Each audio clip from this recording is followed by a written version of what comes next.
Please put that hat back on. Grateful Gab family, what's up, man? We here. Ever since this game last week, it's this past Monday, I've been looking forward to this episode. But we're going to get into that. Sports Huddle is here, ladies and gentlemen. We got myself, Grateful Dave. We got my cousin, Mad Matt. What's good? We here. The Sports Huddle is here. I'm about to get directly to the daily verse, and then we're going to get into the rundown. So it's a lot going on in the sports world. It's filled with a lot of great news, a lot of great information. Just another great day in life of sports and just, life in general. But we're going to get into it. It's going to be an exciting episode. So hopefully y'all stay tuned for the whole thing. Enjoy it. And we appreciate y'all love and support. Daily verse for the day of September 19, 2024. Derives from the book of 1 Thessalonians, chapter 5, verse 11. And it states as follows. Therefore, keep encouraging one another and building one another up, just as you are in fact doing. Amen. And again, it's from the book of 1 Thessalonians, chapter 5, verse 11.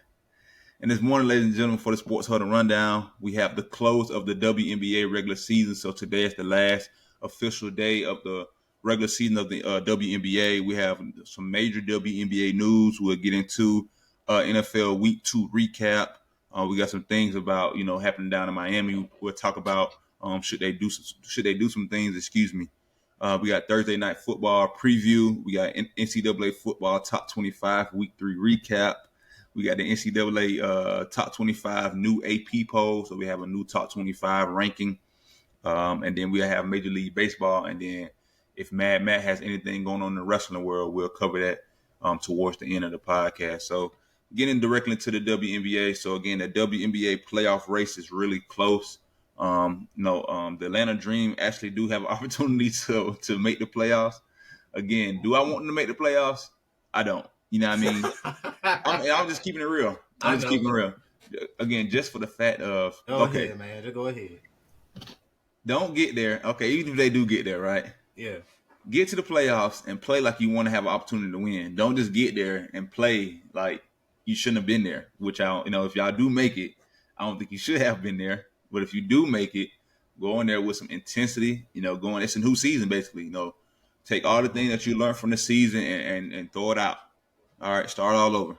Look at every film, everything, every game that y'all won. See what you did good in that game. See what you did bad, and fix it, and fix it. So we shall see. Like I said, today is the last day. So the official playoff ranking will drop either later on tonight or tomorrow morning. So we will have the official playoff bracket Saturday morning for the podcast. That should be dropping again, like I said, either Friday or Saturday morning, because I believe the playoffs start Saturday, actually. I think on the 21st. So be on the lookout for that. And again, as we continue to go forth and in the regular season for the WNBA, just be excited. We got the Unrivaled League coming later on in January of early January next year.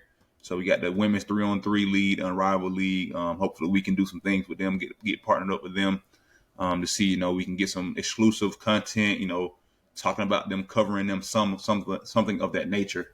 But even if we don't, we will have coverage of that going forward. But again, the WNBA regular season ends today. It's been an exciting season. A lot of great things have happened. A lot, like again, the growth of the WNBA for the first part has just been tremendous. But then again, just allowing these women's talents to show all around the world, going from the season to the Olympics. Back to, closing out the season on strong performances.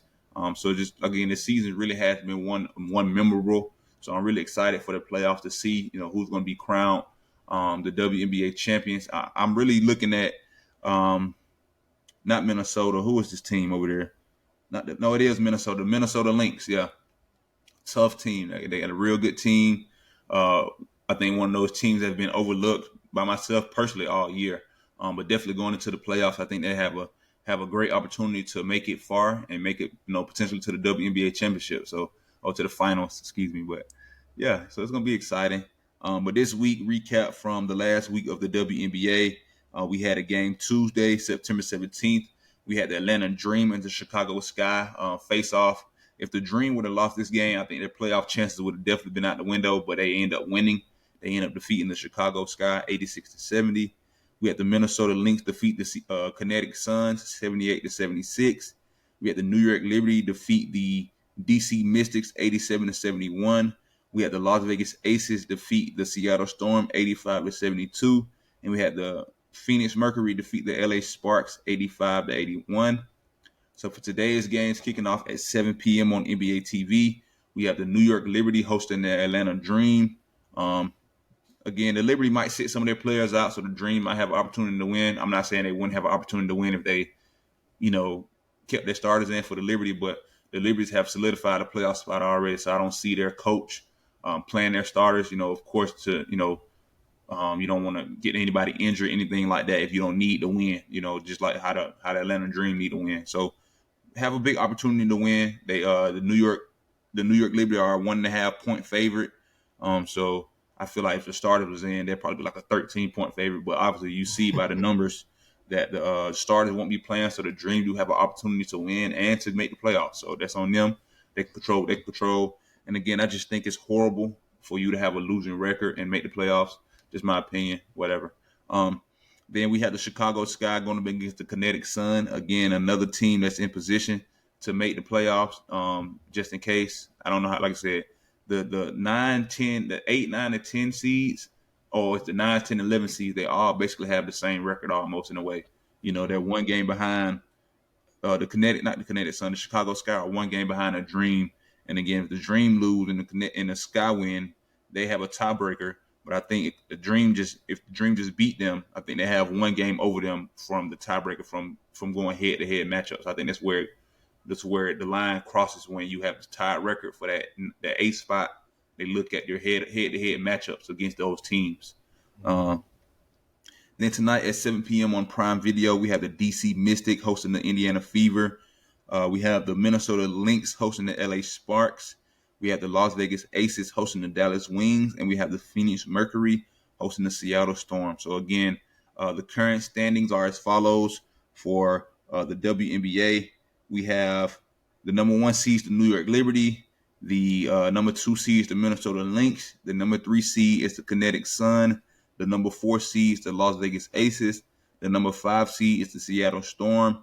The number 6 seed is the Indiana Fever. The number 7 seed is the Phoenix Mercury. And currently at the number 8 spot is the Atlanta Dream. So again, the Atlanta Dream hold their own playoff destiny in their hands. If they win, they're in. If they lose, they have to, wait and see what the other teams do. But again, this is just another spot right here that I'm saying, again, you have everything in your control right now.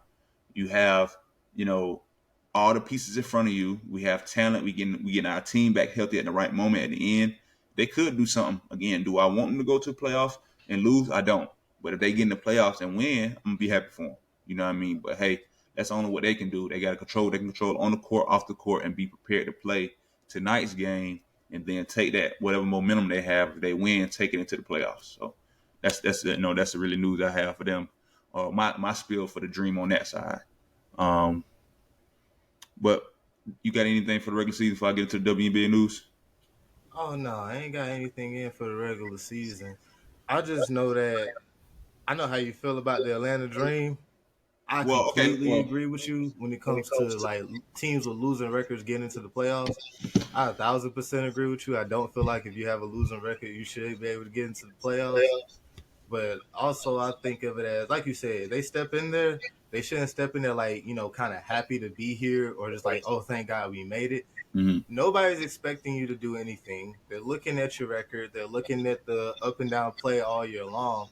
So you step in there and you should be, like you said, it's a new season. Catch some people by surprise. Come in there with some renewed energy.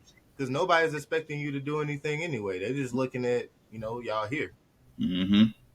Yeah, that's all I Well, got to say on that. we shall see. We got a lot of good young pieces. We got a lot of veteran pieces, but they got to put it together. And again, I think it's the culture. I'm gonna keep saying it. I mean, it starts at the top. It's like a business. For sure, But we shall see, man. Today is today. They have an opportunity in front of them, and they got to execute. Just like anybody have an opportunity in life today to take advantage of an opportunity, we got to do that. Take advantage of it. And if you don't, you obviously it wasn't meant to happen. That plain and simple. But some major WNBA news. Super excited. Just again, this season has been awesome. Just been from the beginning all the way to the end, man. From the draft all the way to this current moment in the WNBA, it's been nothing but nonstop excitement. The play level has been freaking out of this world. Just awesome to see, and I'm excited to continue to cover and see the growth of the WNBA. But Aja Wilson, man, I'm telling the LeBron James of the WNBA, shawty a real deal bucket. So the other day, 2 days ago, 2 days ago, she actually I think it was this past weekend before the week started. She covered her 1,000 points ever. So she's the first ever WNBA player with 1,000 points in the regular season. All right, so shout out to Aja, bucket getter. Let's All get right. it. And again, they play what? Let me see how many games they play. They have a total of 40 games. Yeah, they really don't play that many games. They play 40 games. You know what I mean? So like, shout out a real bucket getter. Let's get this. Let's see the average. Let's see the average.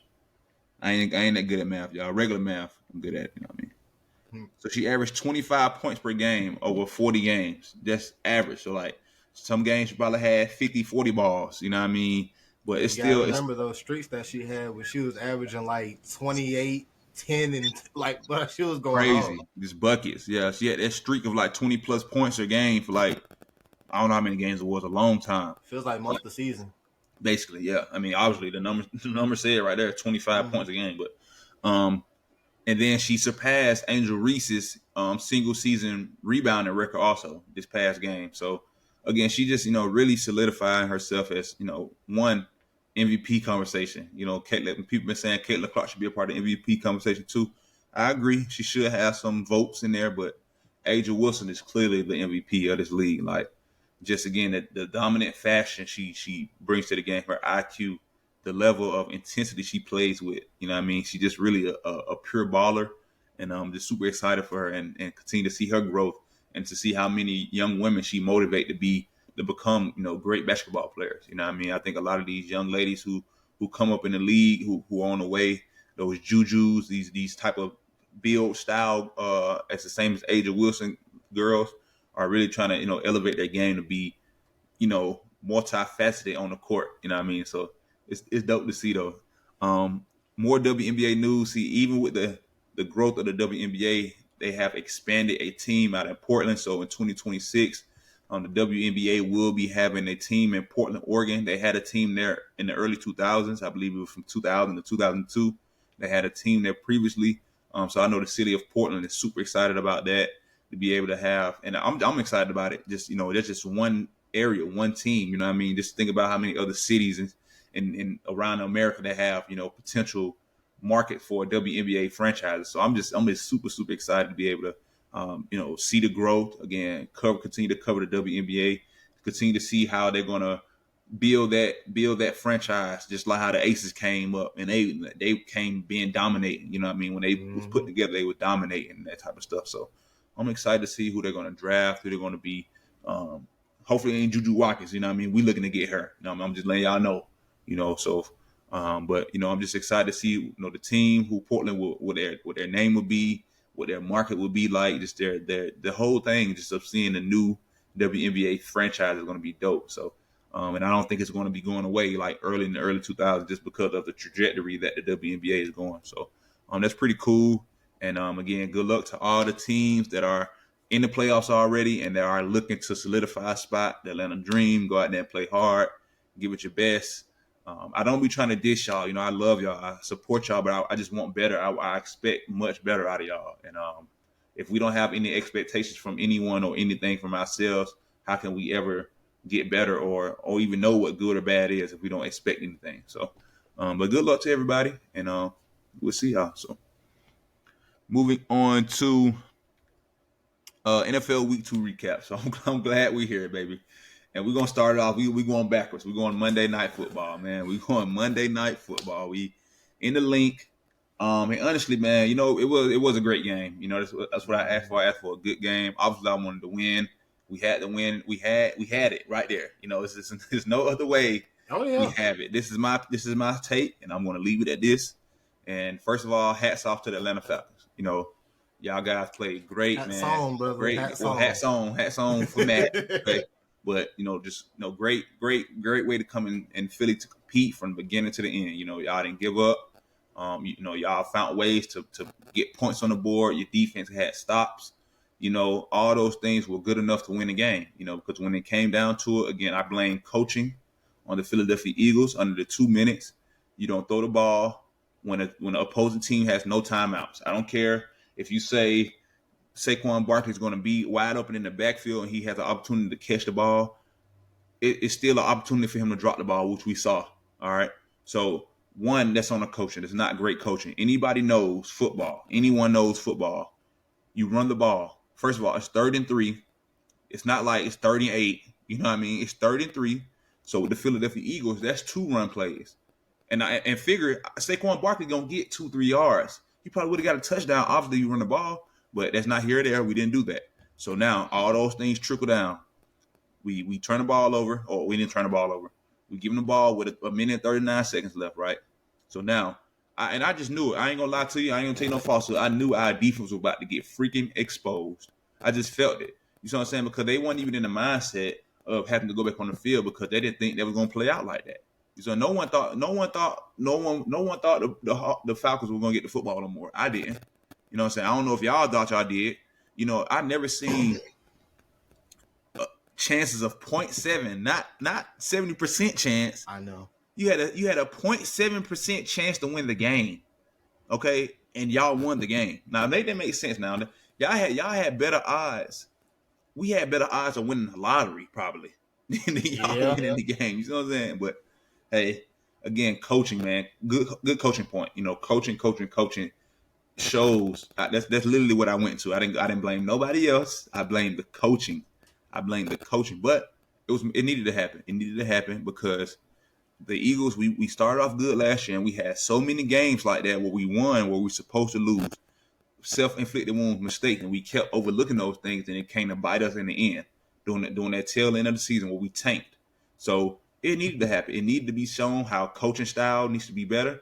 Our defense needs to be better. Our offense needs to be better. We have to be better as a team. The details, the little things we have to do if you think you're going to go in there and compete against professional players, against teams that are not slouches.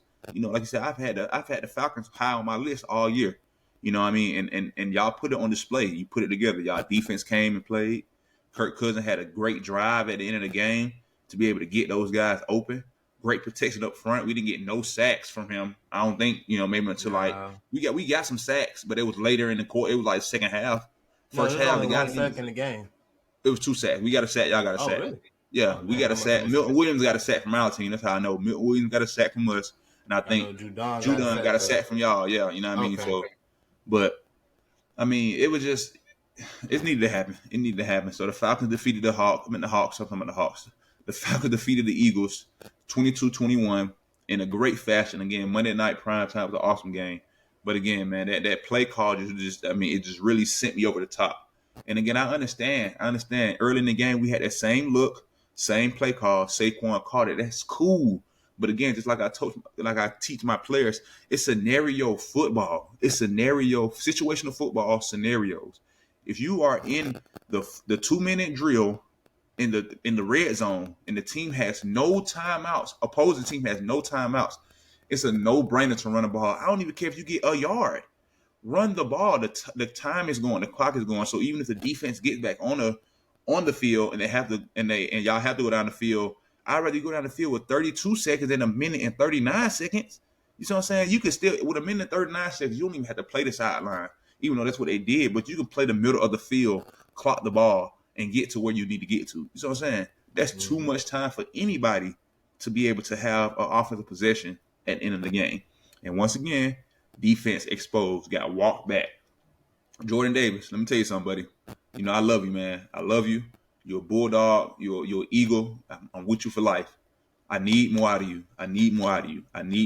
There's no reason that we should be getting mollywopped and manhandled in the middle of the defense. There's no reason. We got to be better. But again, I'm glad we lost. We needed to lose because things had to be brought up. We have to be a better team because the season is still young. I'm not overreacting about the loss. I'm not even overreacting to the way of the loss because the way of the loss shouldn't even happen because the coaching style, the coaching game plan should have been much better And like I said, I'm a coach at high school level. You know, I'm not the smartest guy. I don't get paid millions of dollars to go coach an NFL team. But one thing I know I can tell you, if I'm freaking playing a team and I'm up and they don't have no timeouts and I'm at the red zone, guess what I'm going to do? I'm going to run the ball. Anybody know that? You know what I mean? But whatever, it's not here or there. You know, the game is over with. That's something they got to live with. That we had to live down as fans to be able to see a loss that bad. But it's about what we're going to do. Are we going to continue to get better, or are we going to keep doing the same things? And we got the Saints coming into town this week. It's going to be a hard fought game, but again, though, hats off to the Falcons, man. Hats off or hats on, as Matt has said. Y'all played a heck of a game, man. Deserving to win. Didn't give up at all. And the results of the game was the results of the game. So I know that y'all gonna be on the high for a long time because we ain't got much time. But I mean, I got something to say about that too, as far as them being on the high, because they doing stuff down here off the blank going in the Ring of Honor.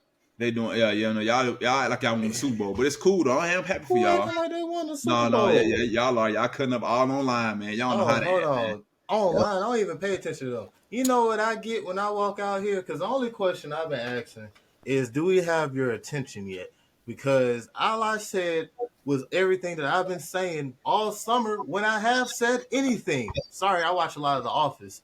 But the Falcons, they're taking their defense last year and they just made it a little bit better.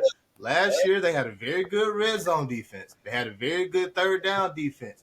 Everybody's looking for these dominant games. I'm looking for wins and making plays when it matters. It's like playing Madden. Yeah, some people just want to air it out. Nah, I'm looking for wins, and you make the plays when it matters.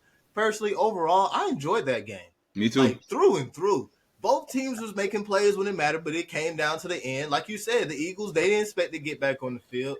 I heard all the time, like, hey, if Saquon Barkley caught the ball, the game would have been over. Yeah, and if the Falcons would have ran in the Super Bowl, they probably would have won. But guess what? Bad coaching. I told my coach the other day. I said, now I know how the Seahawks feel when even though it's not that same type of level. That the what was at stake. Obviously the Super Bowl just versus a regular season game. But man, like, dude, you cannot make this up, bro. You got to run that ball, man. You have to run the ball, bro. It's too many variables in the pass game. You can fumble the ball. You can do any type of thing, bro. Just run the ball. I'll give you another reason why they should have ran the ball. They had 186 yards on the ground. Like, when you had Saquon Barkley, like, let's be honest here. The running games on both sides of the ball was just on full display here. I mean, Bijan was out here. It was like, let me show you guys what I wanted to show you last year, but we here now in prime time. This guy was throwing that rock, man. Bruh, he was putting people on ice. And then Saquon, he was out here putting people on ice. Need 5-6 men to bring him down. And then here comes Hurts. Hurts was out here putting people on ice. So it's like when you got 186 yards on the ground, it's like, man, look here. We run this ball. We get down 4th and 1, 4th and inches, tush push, carry it on out. Game over. That's what anybody would think. But I gotta give credit to that boy Kirk Cousins, because ESPN showed me a stat that it's so many stats that you miss over things, and as much as people bag on Cousins, they drop the stat and all of a sudden he go out here and display. This man, I believe it was since 2021, 2022, he leads the league in game winning drives. And I'm sitting here like, wow, as much as they rag on him, I would have never known. I just know Cousins go out here and ball. Another stat that I found out. We always seen Cousins as a guy that can't really play in prime time. Last 5 prime time games, he's 4-1.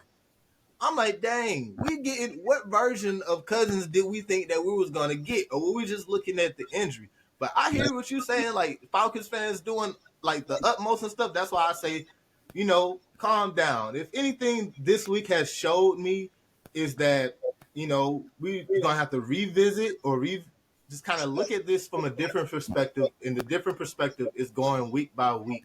And I know that's hard for a lot of us because we looking far down the line, but we go week by week. And also, just a quick sidebar, I want to give an apology to the New Orleans Saints, because I sit here last week and I was like, I ain't worried about this offense. I ain't worried about Derek Carr. I know they had a good defense. And then I had to sit here, and I ain't even had to. I sat there and watched the entire massacre of the Dallas Cowboys. And I was like, Jesus Christ, they ain't playing this year.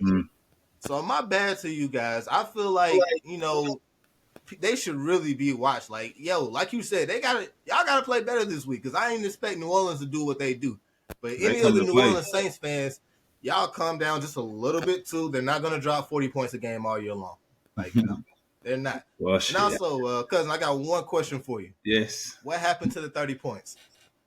Hey. What You know, you what don't, happened?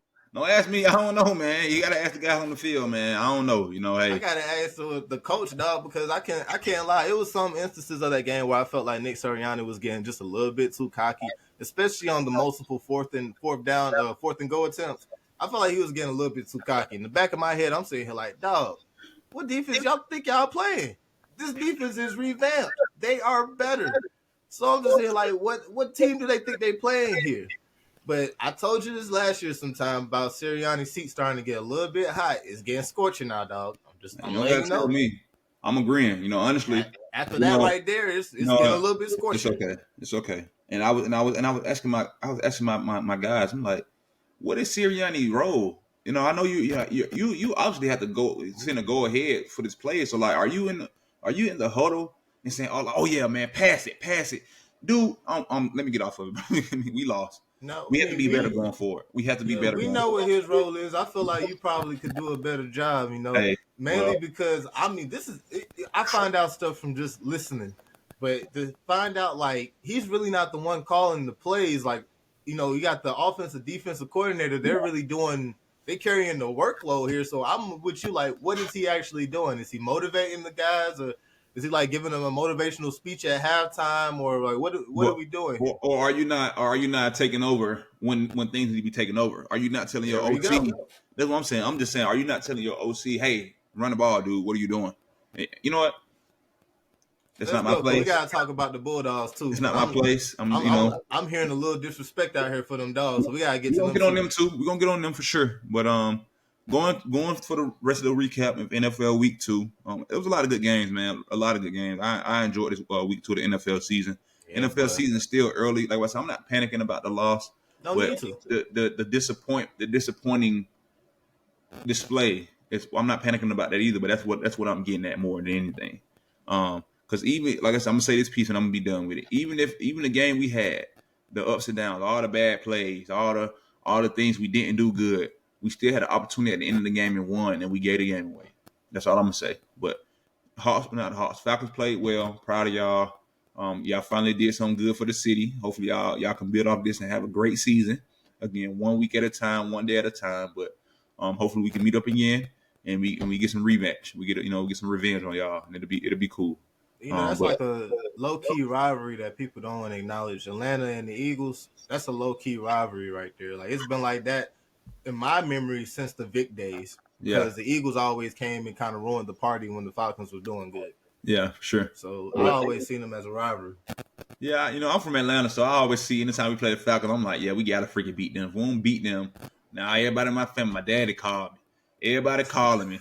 Oh, the Falcons this, the Falcons that. All right, man. Good game, Man, y'all. hold on, Good game, guys. y'all. Good game, man. I'm proud Week of you. by week, because next week at halftime they'll be asking for Michael Penix Jr. again, and No, they need we to got a calm team. that down. What I'm saying, y'all got a good team. Though. That's what I'm saying. Like y'all have a good team, and I don't think the Eagles respect y'all enough to come and play their That's the style of word. football. You know what I mean? Because y'all have a good team, man, and people better start respecting the Falcons. Because if not, they're gonna keep getting kicked in the teeth, and y'all gonna win games. And hopefully, like I said, the momentum, the work ethic, y'all should, especially the team, the players should feel great about that win because. Again, it'd be disrespecting to be down and you feel like you out, but they never gave up. You know what I'm saying? They never quit. Mm-hmm. So, hey, man, shouts out to the Falcons and good luck going forward. So, this past week, man, shout out to my boy Brock Bowers. You know what I mean? My boy, Boy, my dogs in the league. I got to I shout them just out. added him to my fantasy team, man. So, Brock Bowers and the Raiders, they went into Baltimore behind Gardner Minshew, and they defeated Lamar Jackson and the Ravens 26-23. We had the Cleveland Browns defeat the Jaguars 18-13.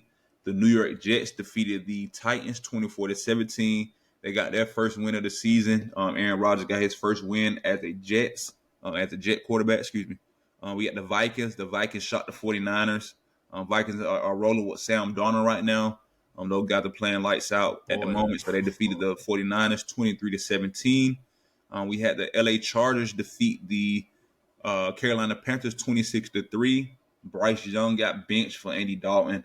I don't think it's going to make a big of a difference. I really haven't watched Bryce Young, his play style, but I think it's a more of a team thing than just the quarterback position. So we shall see It's the how whole team, that dog. how that affects Andy Dalton. But I think Bryce Young still has a bright future. I think the pieces in the development of the Panthers needs to be much better because it should be no way that a professional team is this bad. You know what I mean? But we shall see how that plays out with Andy Dalton being a starter. Then we had the Seahawks and the Patriots with an overtime thriller. The Seahawks defeated the Patriots 23-20. Like you said, we had the Saints beat down on the Dallas Cowboys. See, I ain't talk no stuff. I wanted to wait to see if we won, and we fucking lost. Oh, excuse me. We fucking lost. It's all right, man. Excuse me. I know you mad about the Excuse coaching. me, I Grayson already know. Gap. Sorry, y'all.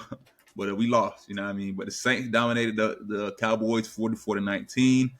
The Commanders kicker went a perfect 7 from 7 to get the win over the New York Giants. He kicked 7 field goals to give them 21 points.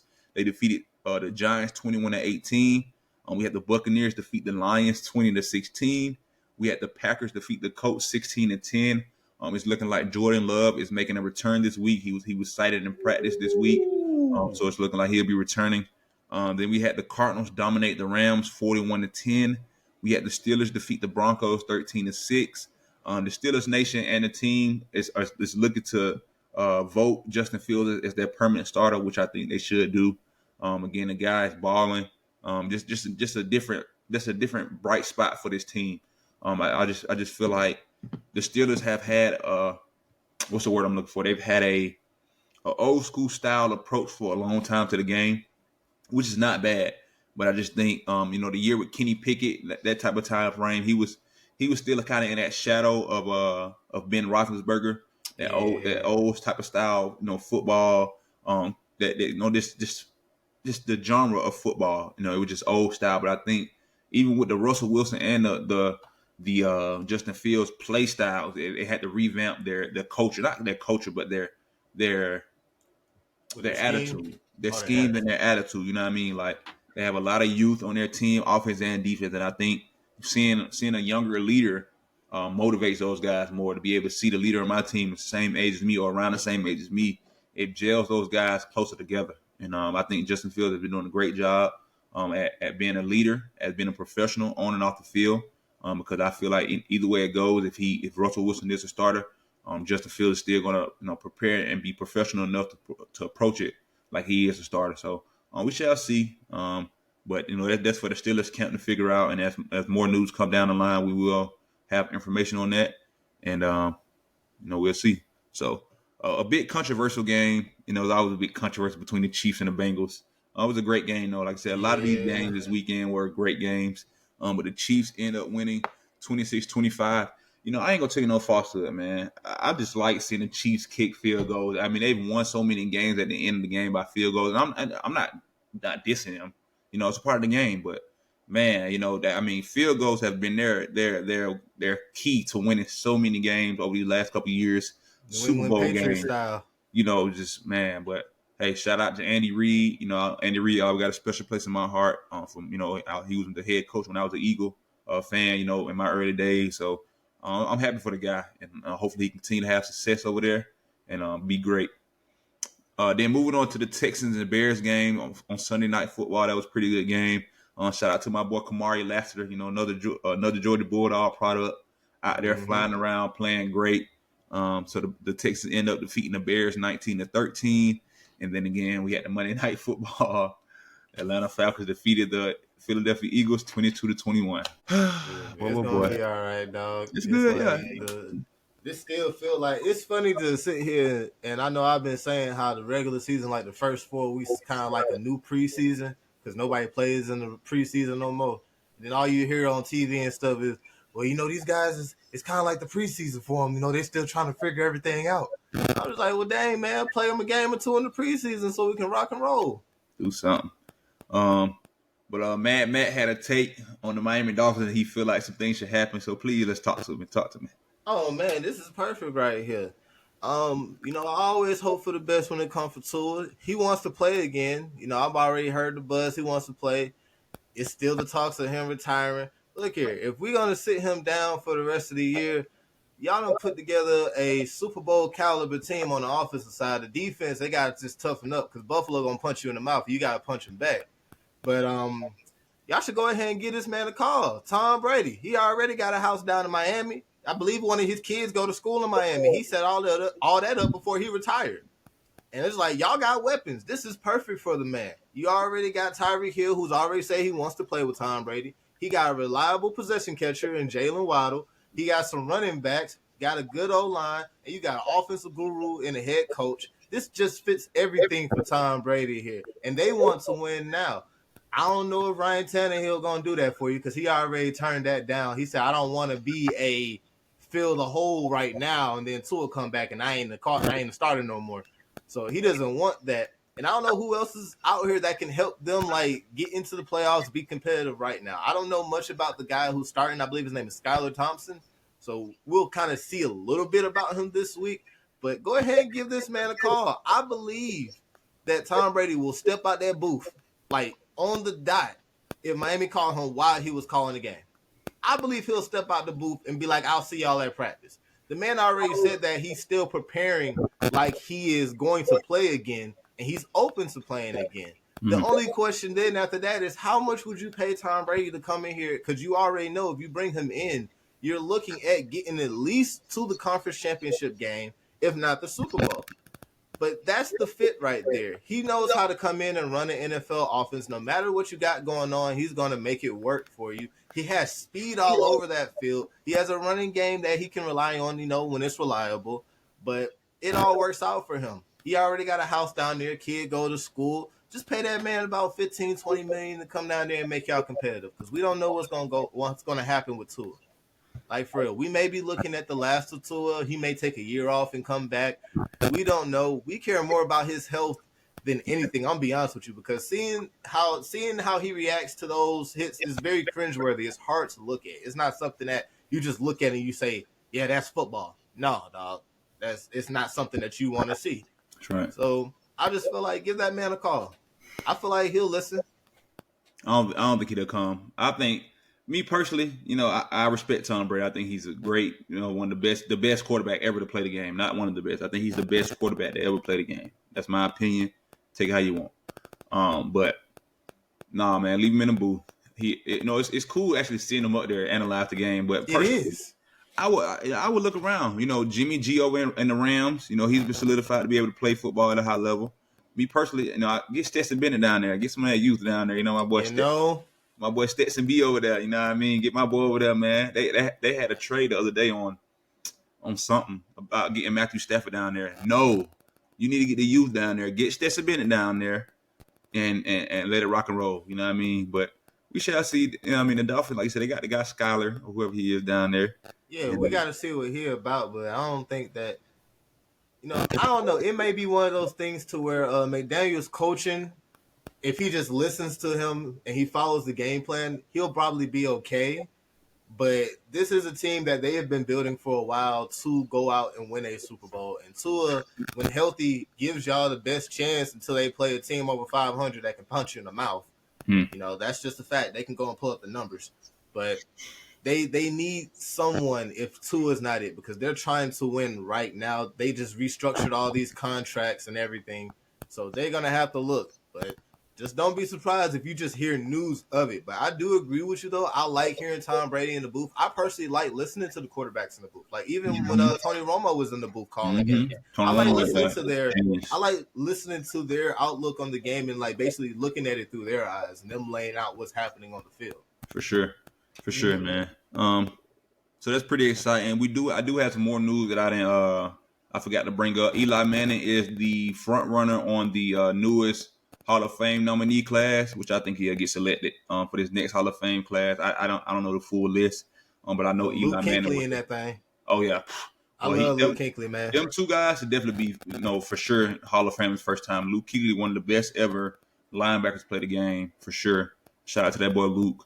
And Eli Manning again, the Tom Brady kryptonite. You know what I'm saying? It's somebody NFC East. It's somebody NFC East that take down Tom Brady. You know what I'm saying?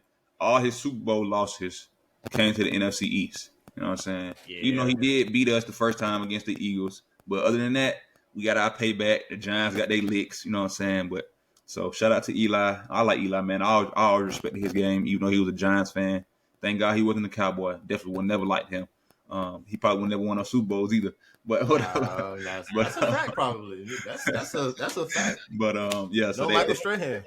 they are those are the two gentlemen headlining the NFL Hall of Fame nominee class for this year coming up. So I'm pretty sure again they'll make it, and as the official list comes down of the individuals who are getting inducted come out, we will have the information on the Sports Huddle.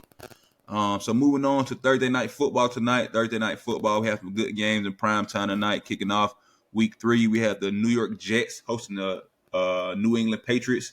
So that'll be a pretty good game. We got Jacoby Brissett going up against Aaron Rodgers tonight, again, 8:15 p.m. on Prime Video. I think I'm going to take the Jets to win. I'm going to take the Jets. Aaron Rodgers back at home. Hopefully no one gets hurt. You know, they feel sucks. But the Jets are hosting the Patriots. I think it'll be a pretty good game. I think it'll probably be about 27-23 range, you know, scoring. I think the Jets will win. Late drive by Aaron Rodgers to probably put them in field goal range and win. But we shall see. I think it'll be a good game. And again, that game kicks off tonight at 8:15 p.m. on Prime Video. So make sure y'all tune in. And I can't lie to you though, fam. I don't know. I guess I'm feeling a little bit upsettish. Like Patriots 2017, it was just something about week 1 when they played the 49ers. I really didn't care for the Jets' performance in that. And then who they played last week? Tennessee. Titans. People need to watch out for them, man. They got a pretty good secondary out there. That's why teams are struggling. They got to remember they just picked up dude from the Chiefs. Like they got a pretty good secondary. That's why teams are struggling with them. But you know, I feel like I don't know if I'm not trying to say this is like the downfall or Aaron Rodgers is regressing because the guy is 40, but I think we just expected more because of the potential of this offense. They got weapons, but then the defense, they were stout last year. They don't feel like the same defense they were. They don't feel the same, but I don't know. I just know the Patriots. One thing has not changed about them is that they go out here and play the Patriots way, even with the new head coach. But they going I feel like Mayo. 2017 will probably happen for the You got Madman coming back in. Then my boy might go out. But we are moving to Thursday night football again. Go not Thursday night football, NCAA top 25 week 3 recap, and then we'll have a new AP poll top 25, and then week 4 preview. I'm just waiting for Mad Matt to pop back up. Excuse me. Again, hope y'all enjoying the episode, man. You know, we get on here and rant again. Excuse my language. Just get really not emotional, but passionate. I'm a competitor. I love to compete. I love to win. I think he went out. But you know, it's not up to me. You know, I'm just it's not up to me. I can only control how I coach. I can only control how I influence. I can only control how I motivate. And I can only control, you know, what I do as a coach. So I'm excited for it, and you know, truly looking forward to the growth of me becoming a better coach, better person, better man, and helping other young men become better men, better players, and maybe better coaches one day. Yo. Okay, while we try to figure out what Mad Matt got going on, we're going to be getting into the new AP poll top 25, and then when he gets back on, we'll recap week 3. So the new NCAA top 25 ranks is as follows. We have currently at the number 1 spot, we have Texas. The University of Texas is the number 1 team now in the country. We have the Georgia Bulldogs as the number 2 team in the country. Go Dogs. We have Ohio State as the number 3 team in the country. We have number 4 Alabama as the 4th team in the country. We have number 5 Ole Miss as the 15th in the country. Number 6 team ranked in the country is Tennessee. They have a pretty good matchup this weekend. We'll cover that. Then we have, you get me? Like, can you hear me? What happened? He should be popping back in. I'm sorry, y'all. Number 6 Tennessee. Number 7 Missouri. Number 8 University of Miami. Number 9 Oregon. Number 10 Penn State. So the SEC, we still have 6 of the 7 teams in the top 10. We have Texas, Georgia, Alabama, Ole Miss, Tennessee, and Missouri. So we have 6 of the 7 teams in the top 7 and 6 of the SEC teams in the top 10. So that's pretty good. Then moving on, we have number 11 USC, number 12 Utah, number 13 Kansas State University. We have number 14 Oklahoma State University, number 15 Oklahoma, number 16 LSU, number 17 Notre Dame, number 18 Michigan, number 19 Louisville, number 20 Iowa State University. You can hear me, cousin? Can you hear me, Matt? Let's see what we got here. Let's see what we're working with. Cousin, I can hear you and see you. Okay, one moment, y'all. All right, continuing in the AP Top 25. Again, we have number 17 Notre Dame, number 18 Michigan, number 19 Louisville, number 20 Iowa State, number 21 Clemson, number 22 Nebraska, number 23 Northern Illinois University, number 24 Illinois, and number 25 Texas A&M. So I'm going to cover the NCAA Week 4 Top 25 ranked matchup for tomorrow. And then I'll let Matt continue what he was speaking about before you got cut off. So tomorrow's NCAA Top 25 matchup will be Friday night. We'll have Friday night football. For college, we will have number 22 Nebraska hosting number 24 Illinois. So Dylan Raiola, he's in prime time once again to be able to carry the Nebraska team and their organization to new heights. I think he will. I'm super excited for him. Unfortunately, he wasn't able to be a Bulldog. He didn't want to sit and wait behind Carson Beck and those other guys. But he'll still have opportunity to go do great things, and I like his game. And I think Nebraska will probably beat Illinois. Illinois always have a pretty good defense, so I think it'll be a great matchup. Mm-hmm. And I'm excited to see it. So again, that game is tomorrow night at 8 p.m. on Fox. 22 Nebraska hosting number 24 Illinois. I can't lie, Fox, y'all made the right decision by dropping SmackDown for college football. For real, because it was all about, in my opinion, ad money. They wasn't getting enough people buying stuff when they was having WWE on Fox for Fridays. But switching this over to sports, this feels more like Fox to actually turn it on a Friday night and see a football game and just let USA take on all the stuff with WWE and all. Good move. I like this game coming up. It's gonna be a good game, yeah, for sure. But the only thing I was saying was I really didn't care for how the Jets have been playing the first 2 weeks. I know they won last week, but it's not what I guess the hype was around Aaron Rodgers and the Jets. I mean, they went from calling him the greatest, which I don't know how we got here, to just he throws such a pretty good ball. We're trying to win a championship now. I don't think he really care about throwing such a pretty good spiral, but that's his claim to fame now. Like the quarterback with the greatest spiral you ever seen. But yeah, that's not enough for me. I feel like the Patriots can pull off an upset 2017. Yeah, I think it'll be a good game. I think the Patriots can win also. I just try to give the Jets the benefit of the doubt. Just because of the pieces they have. And they do have a great defense. Their linebackers are phenomenal. Their front seven, big boys up front. They're pretty aggressive, pretty strong, violent with their hands, get good pressure on the quarterback. But we shall see. I'm excited again. Jacoby Brissett has a lot to prove to be able to again be in prime time. He's been around a lot of different franchises, but now the Patriots have took a chance on him, and I think he has to come through and capitalize and come through for them. So I think it's going to be a good game tonight. And I'm glad you brought that comment up about Aaron Rodgers being one of the best quarterback. I don't see how it is.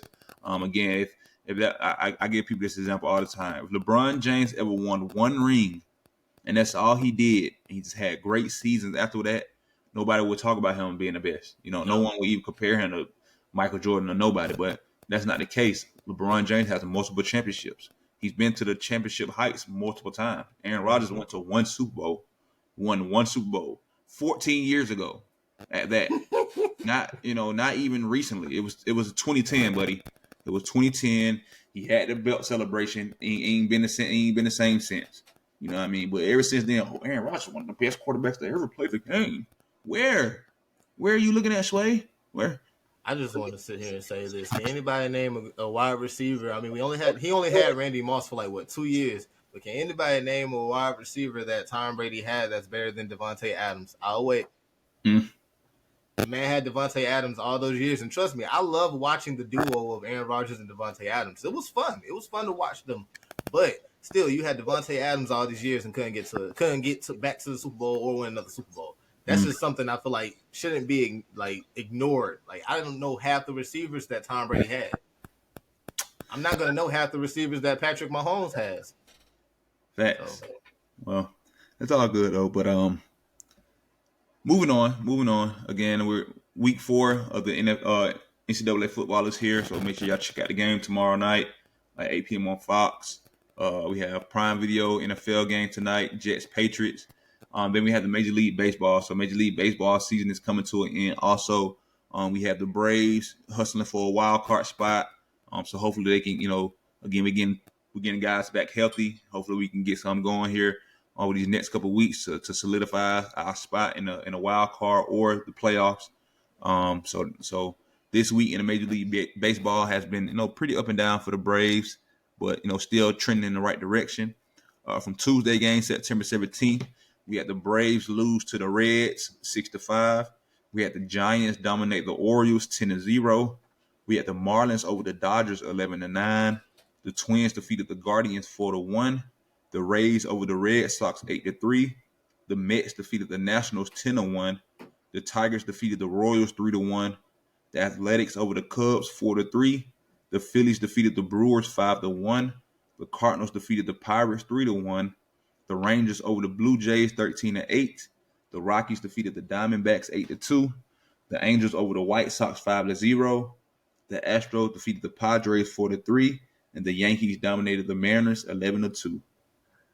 Recap of last night games from September 18th. We had the Braves defeat the Reds 7-1. The Athletics over the Cubs 5-3. The Diamondbacks defeated the Rockies 9-4. The Angels over the White Sox 4-3. The Giants defeated the Orioles 5-3. The Padres shut out the Astros 4-0. The Dodgers defeated the Marlins 8-4. The Twins fell to the Guardians 5-4. Excuse me. The Red Sox defeated the Rays 2-1. The Mets dominated the Nationals 10-0. The Tigers over the Royals 4-2. The Brewers defeated the Phillies 2-1. The Cardinals over the Pirates 10-5. The Rangers defeated the Blue Jays 2-0, and the Yankees defeated the Mariners 2-1. For tonight's games kicking off, or for today's games kicking off at 1 o'clock, we got the Reds hosting the Braves, the Orioles hosting the Giants, the Guardians going up against the Twins, the Rangers versus the Blue Jays, the Mariners versus the Yankees, the Dodgers going up against the Marlins, the Rays hosting the Red Sox, the Brewers versus the Diamondbacks tonight at 7:15 p.m. on Fox. The Mets host the Phillies tonight at 7:15 p.m. on Fox. That should be a good series. Come on, Phillies, beat the Mets. I don't want y'all to either way it go, but the Phillies, well, we're in hunt for the Mets more than the Phillies, so Phillies need to beat the Mets, and we need to win, obviously. The Cardinals defeated the Pirates 77-75. The Cubs over the Nationals 75. Oh, excuse me. I'm looking at their records. The Cubs go against the Nationals at 7:40 p.m. tonight, and the Astros host the Angels at 8:10 p.m. tonight. Also, we have to recap the NCAA Week 3 from last week, so because we didn't get to talk about the Bulldogs. Oh yeah, we gotta talk about them. And then after that, Matt, whatever's going on in wrestling, he'll have that for us. Ain't much going on, but I just kind of give you a recap. I've been kind of blasting from the past lately. I'm still on my journey through 2002 SmackDown, so I'll talk about that a little bit. Gotcha. So Saturday games from Week 3 in the NCAA Top 25. They were very interesting games. Very interesting games. A lot of great games. You and I spoke about this South Carolina LSU game, and I said South Carolina was gonna win, but LSU, they came up and played, man. Even though South Carolina did miss the game time field goal at the end, but LSU fought hard that whole game because LSU were down by multiple possessions, and to come back and win is phenomenal in the SEC environment. People think that playing in the SEC is easy. The SEC is the toughest conference in college football, hands down. It's nothing. No, it's no difference. We probably the best conference in sports, period, and athletics, for real. You know what I mean? Like, we had the best athletes, baseball, basketball, football. ACC got us in basketball over a period of time of being more persistent in basketball. But the SEC is climbing. We climbing. We've had top-ranked teams the last couple of years in the Final Fours and those Sweet 16s, Elite Eights areas. So we're definitely trending in the right direction. But NCAA football, top 25, Week 3 was great. We had number 4 Alabama dominate Wisconsin 42-10. I think that game would have been better if Wisconsin quarterback didn't get hurt. I think Alabama still would have won. but I think it would have been a better competition than 42-10. We had number 13 Oklahoma State defeat Tulsa. They defeated Tulsa 45-10. Again, we had number 16 LSU defeat South Carolina 36-33. We had number 17 Michigan defeat Arkansas State 28-18. We had number 6 Missouri with a hard-fought game against number 24 Boston College. Missouri defeated Boston College 27-21. We had number 9 Oregon dominate Oregon State 49-14. Excuse me. We had number 15 Oklahoma defeat Tulane 34-19. We had number 18 Notre Dame dominate Purdue 66-7. Number 12 Utah defeated Utah State 38-21. Number 10 Miami dominated Ball State 62-0. Number 5 Ole Miss defeated Wake Forest 40-6. Number 2 Texas defeated UTSA 56-7. What's Arch Manning? Arch Manning. Arch Manning had a phenomenal game, stepping up as the backup. Quinn Ewers went down, so he came in and showed out. Then we had number 23 Nebraska dominate Northern Iowa 34-3. Number 7 Tennessee absolutely dominated Kent State 71-70, and we had number 14 Kansas State defeat number 20 Arizona 31-7. For Saturday night college football game on ESPN, we had number 1 Georgia going to Lexington, Kentucky to face the Kentucky Wildcats on Kroger Field. And man, what a game! What a game! It was a lot riding on that game.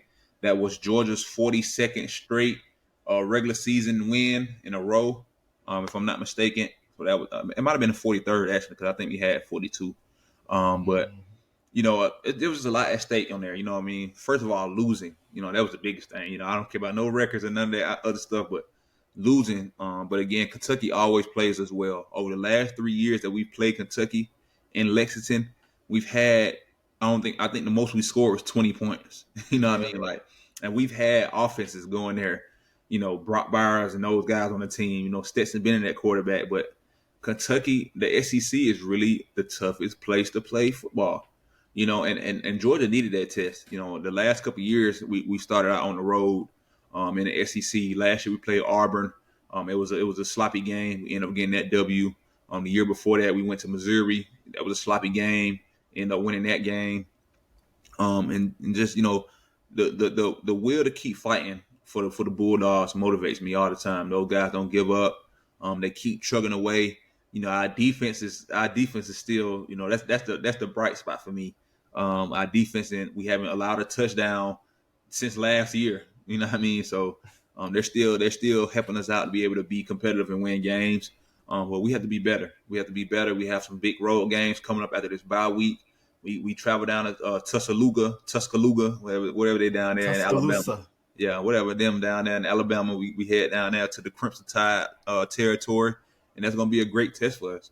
And that's only one test so far this year. We got a lot of great teams in the SEC that we play this year. We go play Alabama. We go play Texas at Texas. We host Ole Miss.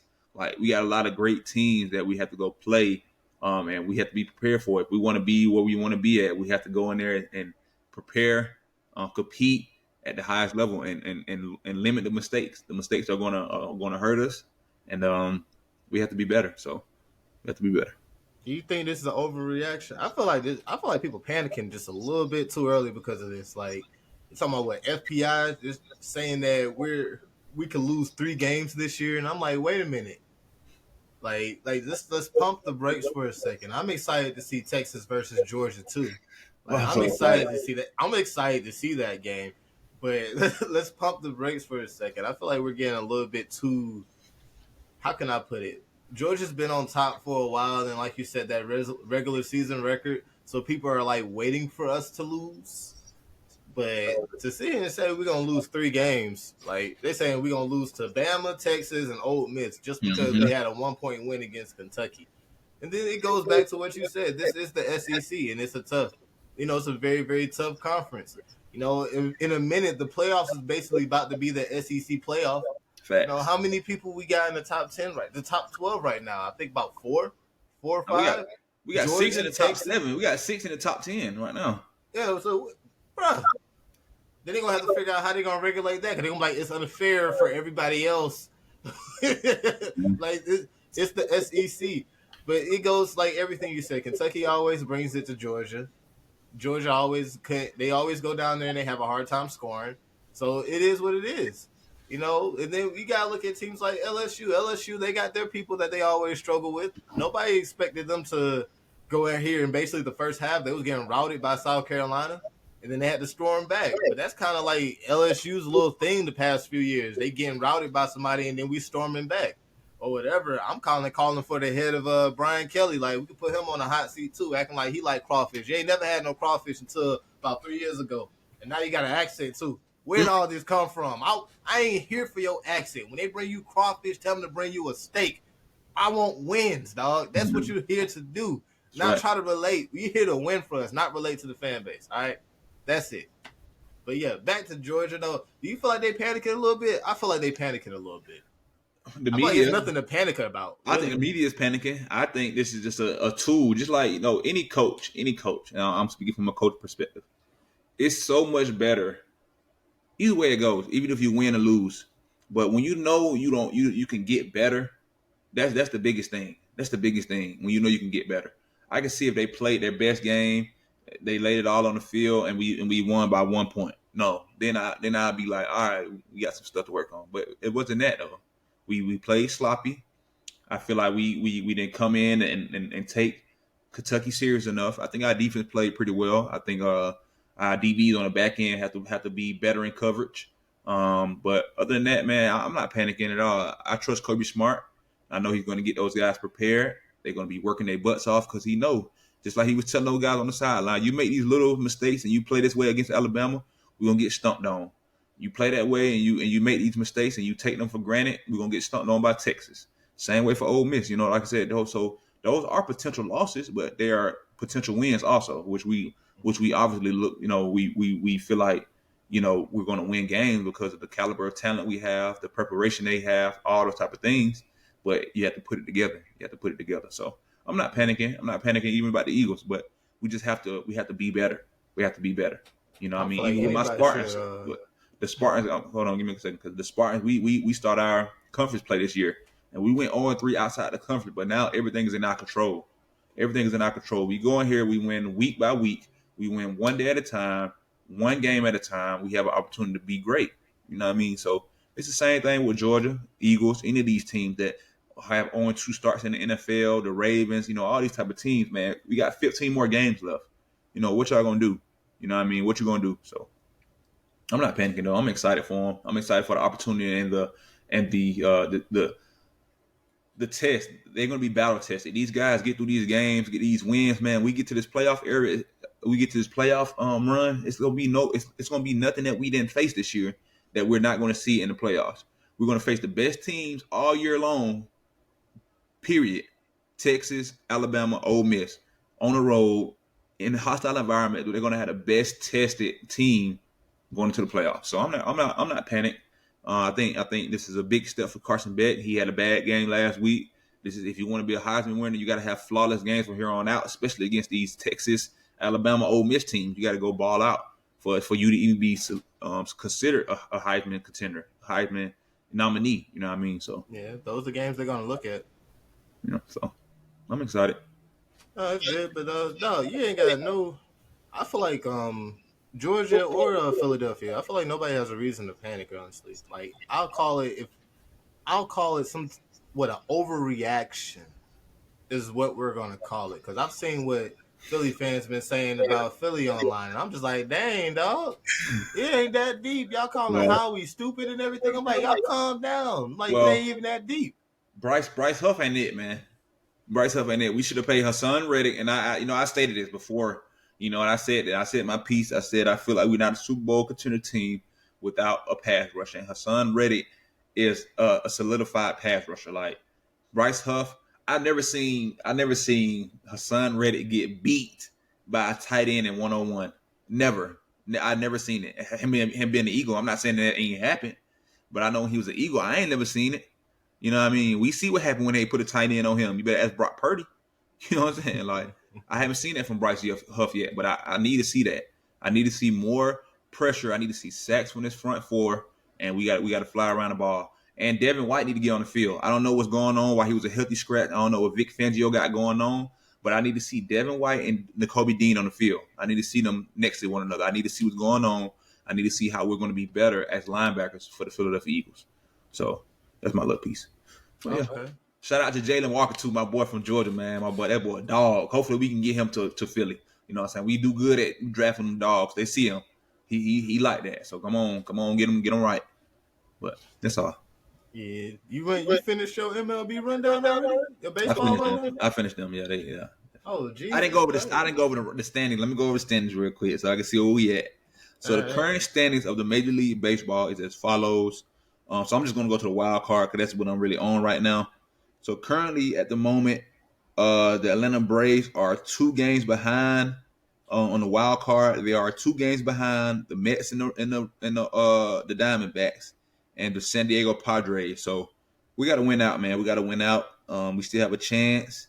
I don't know how likely it is, but it would truly be sad for the Braves not to make the playoffs. You know what I mean? I'm not used to that.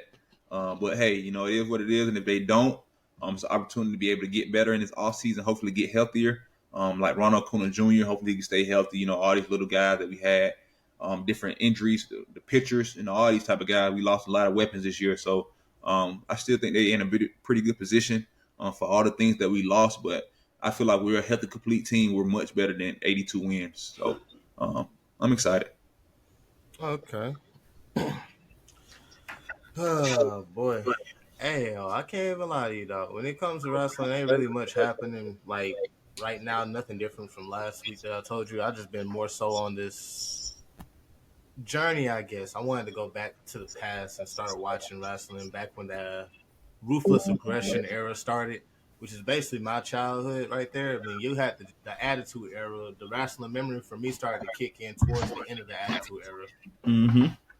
I just been watching like SmackDown from 2000 and all the pay-per-views coming up with it. Like, man, just seeing The Rock, Hulk Hogan, Stone Cold, and all those guys just shining in 2002 when wrestling was still bumping. Like, Vince McMahon's whole character was just flawless. Stephanie McMahon was annoying.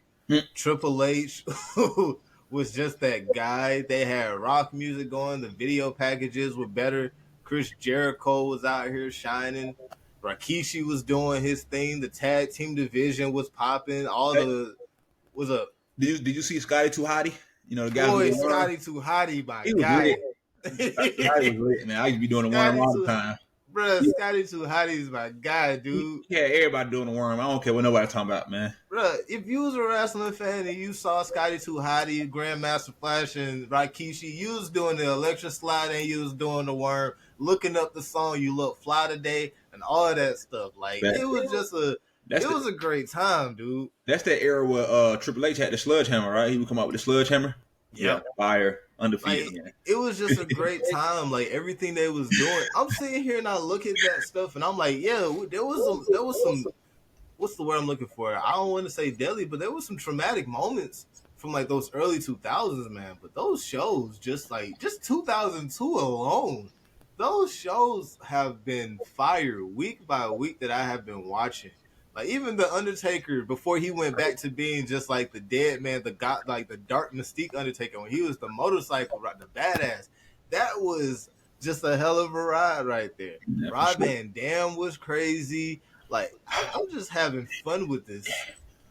Like, I see why people go back and they kind of sit there and watch all the old shows, and maybe they'll go and they'll talk about it, but it's fun. Like, even the Triple H and Stephanie angle, watching the divorce being played out on screen with 2 wrestlers, and then you just throwing Chris Jericho in the middle of it because he is the current WWE champion, and he don't even realize you're just in the middle of a divorce battle. All that was cool.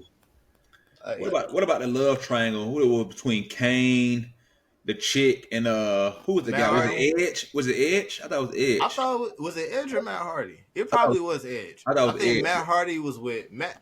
Yeah, so basically that whole thing was crazy. So basically there was 2 love triangles, and one of them was a story and one of them was real. The Edge, Kane, and Lita one, where Lita was so-called pregnant, that was whole, that was a whole work.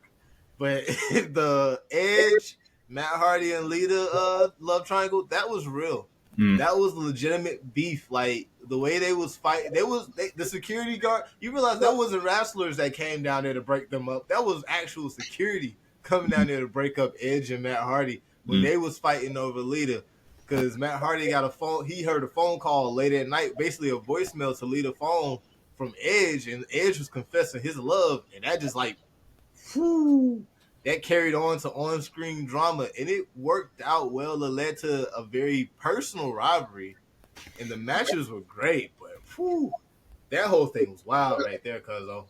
I'm surprised you remember them love triangles. Them Dude, love triangles was crazy. wrestling back then was dope, man. I enjoyed wrestling back then. Like I said, I haven't really, stepped into the wrestling world in my adult years because I don't think it's the same. You know what I mean? But dude, like our grown up era of wrestling is undefeated to me personally. Like I said, just the memories, the makeup, the era it was just in. You know what I mean? So It was the show. The show was, you turn on every single week and you know that you about to get a very good show. Not a subpar show, a very good show. yeah. Like even Stone Cold with his whole comedic run and him basically saying words in between the fans chanting what every single second. All that was fun. But I mean, I'll tell you when it comes to wrestling, I also tell you this too, since we just talking about wrestling. Women's wrestling has come a very long way. Like when I say that from a fan perspective, I was watching WrestleMania 18, which anybody who's listening to this, go and comment on my cousin's Twitter page, his Instagram and everything. Tell him what y'all think of WrestleMania 18. I personally think it was one of the greatest of all time. Probably I can't say the greatest because WrestleMania 21 got a place in my heart because that was just wild for me as a child. Like WrestleMania 18, you had Hulk Hogan versus The Rock. That right there, some people call that kind of like the climax, and everything else after that, WrestleManias didn't feel special or nothing. And I can see why. The energy is still unmatched to this day. If you get a chance, go on Peacock and watch that match at WrestleMania 18, Hulk Hogan versus The Rock. The energy from the moment they rung the bell is unmatched. I haven't seen a match to this day that can match that. And they don't do anything special. They don't need flips. They don't need all these crazy spots. It was just too like larger than life personas in professional wrestling meeting up in a dream match at the right time. This was Hulk Hogan kind of like going out of his career, but he could still give you a good match or two. And from watching everything, I feel like The Rock kind of left in the middle of his prime. Like early 2000s, Rock was at the prime of his career, and it was just unmatched. Everything about it was great. I'll say go back and look at that. But they're trying with this in today's wrestling. I'm sorry, I done jumped off when it came to women's wrestling come far. Back in the day when they had those wrestling matches, WrestleMania, it was Jazz, Lita, and Trish Stratus. I noticed the crowd really didn't make no noise. They was out here putting on a very good match for what it was. The women today, is the matches are a little bit more stiffer. They hit harder. Things are a little bit more crisper. They out here, they're moving. But back then, they did what they could. It was great. But the fans didn't respect the woman athlete back then as far as like them actually wrestling, at least not in America. In Japan, they did because they was putting it down. But over here, nah. Because while that whole match got no pop, when Lita was about to take her shirt off to go to the top rope for a moonsault, everybody in the crowd went wild. So it just shows me how back then, at the time, it was more sexualized. They wasn't ready for women to have these matches that they're having now. Because there's a lot of good matches back then. It's just they're not moving as they're moving now. And women's wrestling has come a really long way. I still feel like we're hitting an age where you can't contain this and just make it sexualized anymore. These girls want to go out here and wrestle. They want to go out here and power drive you, hit you with chairs. Like the women hardcore matches and stuff, are starting to outshine the men's hardcore matches because they're looking at stuff that they saw growing up and they said, we want to do that. We want to recreate these things and we want to add our own spin to it. And it's all going great, but women's wrestling has come a very, very long way from back then. I'm glad. Just watching that match right there alone just showed me how far they've come. And, Tony Khan and Triple H, I'm still waiting for one of you guys to kind of pull that quick draw and have an all-female pay-per-view. It's long overdue. TNA's been doing it for years. WWE did it one time, and I felt like they should have did it again. It was one of the most solid pay-per-views in the past 10 years, just through and through. But Tony Khan got this women's roster over here that just wants to put on banger after banger, and they need an all-female pay-per-view. Just let them go at it. Same thing over here with WWE. You need an all-female pay-per-view again. We're hitting the heights where you can't contain these women and their talent. You got to let them go out here and shine now. But that's all I got for wrestling, just to sit here and chit chat with you a little bit about stuff I've been noticing from watching the early 2000s stuff to now. They're trying to do the love angle thing and everything, Cuzzo, in today's era, but we want to see women wrestle now. Yeah, I just think the respect for women's sports is just took a different direction. It's a positive direction. I'm excited for all the women who get an opportunity to showcase what they are capable of. Because women are strong. Women are strong, and I just thank God blessed me with my daughters, and I've been able to really just really tune in and notice more women's sports and how much they put into it, how great they are at what they do, and I'm just excited for the respect that they're finally getting on just throughout the sports world and just throughout the world in general. You know what I mean? So I'm super excited for all the women out there. Keep pushing, keep going, keep trying to keep demanding your respect. Keep demanding your respect always, and put on. So that's all we have for y'all today. Grateful Gab. It was an awesome episode. Again, looking forward to Saturday's Sports Huddle. Make sure y'all tune in tomorrow for some Grateful Gab talk. Don't currently have any new countries or any new fun facts that I have that I want to give out. So just be here tomorrow, see what God puts on my spirit to be able to speak about. But y'all take care of yourself, man. Y'all, today is a gift, man. It's awesome. The day just started. It's not over. Some people who are here today won't finish today.